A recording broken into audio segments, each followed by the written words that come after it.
G'day and welcome to our look at creating Google Sites with an iPad.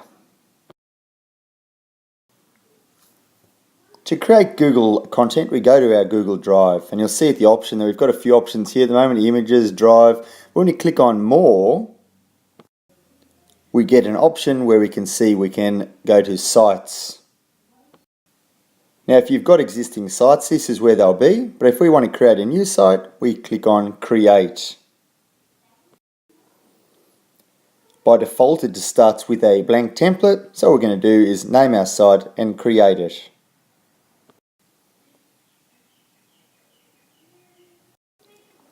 Well done, we've got a bare bones site now with our name of our site. So we're wanting just to change the look and feel of this a little bit, so to do this we're going to go to More. First up we're going to go to Manage Site, where we come to the General tab at the moment, and you can see we've got the site name and we can add other elements in here like our description of the site and so on. Alright, so here we're going to click Save and then go back to our site by clicking the name of our site. We're going to do a little bit more in that Manage Site menu, so again click More and we're going to go to Manage Sites again. This time we're going to be clicking on Themes, Colours and Fonts, and you can see here you can drop down to choose a theme. You're not only limited to these themes, but still they're the starters. We can also change our feel for the entire site, our text, backgrounds, etc. As well as a whole lot of other things as site headings, site header area, content area, all sorts there. So you can really change the look and feel in this area of your site. There are still other elements that we can change our look and feel with. So this time we're going to go more, but we're going to go to Edit Site Layout instead. At this point you can turn bits on and off, including the header, horizontal navigation, sidebar, etc. Alright, but if you click on the areas, so if I click on the header here for instance, you can actually edit them. So I'm going to click the header. And you can see a number of options here. The one I'm interested in though is turning the logo off. But you can see there's other things you can do as well and create your own logo or header or whatever as well. So now we've turned no logo on and we're going to go OK. And we have a site without the logo. You can change other elements here, but you can explore that a little bit later. At the moment I can see I've got these two on. So we have our bare bones site now without our logo. So we're wanting to edit and actually add some content to the pages. So we're going to be selecting Edit. It's pretty self-explanatory that we're going to click on our content here and add our elements in. Of particular note, you might notice that you can insert other elements in just a little bit higher up on the page. You can see here when we've scrolled up a bit, the Insert button, you can insert all sorts of content, including Google content from Drive and all sorts, YouTube, but you can explore that a bit more. At the moment we're interested in inserting an image.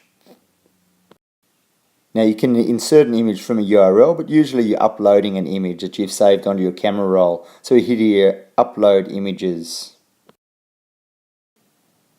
We select our image.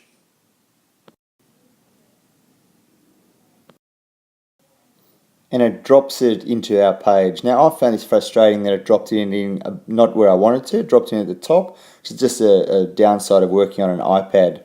So what I did instead is I clicked on the image and I cut it, moved the cursor to where I wanted and pasted it. So you can see it works, you just have to learn how to use the tool that you've got. Now it's also really important that we reference our images correctly. Just make sure with your images that you attribute them correctly. So this was a Creative Commons image, alright, from Flickr. I'm actually also just going to link this to the actual file that I found it from. So when I was in Flickr and saved this image to my camera roll, I actually also copied the link for the actual file. So now I can actually drop that link in on my document as well. So to do that, I have the word highlighted, the word that I want to be the link, and I scroll up a little bit on the page and I see the option for link. So I click it. Now, by default, it links to other parts of your site. If you click web address, you can say there's the text that's being displayed, and I pasted my link in here and I chose open this link in a new window and OK. And there we have it now, our image with a link through to the actual file online. We save our page and now we've got our content on here with our image with the reference underneath it. So what we want to add now is we want to add on some other pages. So we click new page. Now name your new page. Alright, leave this as it is. You can move them around later and rechange the structure of your site. And now we're going to click create. As like our earlier edit, we add our content as we want using the tools above as well. Now that we've saved our page, you can see we've got the about here, but down the bottom there's still comments enabled. So what we're going to do is we're going to look at page settings. So click on more, page settings. To comment on a page, you actually have to be able to log into the page. So unless you particularly want that, I suggest you turn allow comments off, and then we're going to hit save.